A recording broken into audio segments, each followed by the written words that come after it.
Yun, good afternoon. Bali, ito yung ano natin ngayon na-accomplish. So, 40 na tree yung natapos natin. Yan. So, lahat yan bill paper.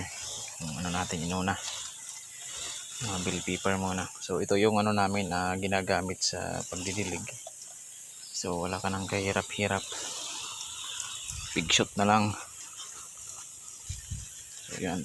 So, malapit na rin matapos yung ano natin nursery. Nalagyan na sa gitna ng isang misa.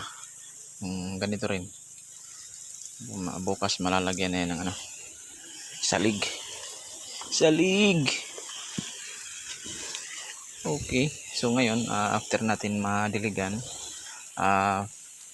babalutin natin ng plastic para ma-incubate yung natin.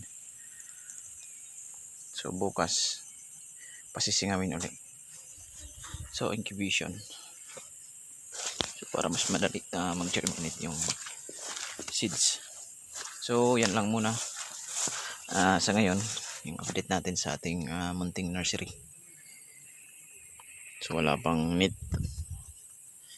Katapos na nito bali net na yung namin i-install para sigurado hindi mapasok ng mga insekto yung natin, mga seedling. So yan, ito yung pangatlong table. So bali tatlong yung table, dalawa yung side din, isa naman yung sa gitna.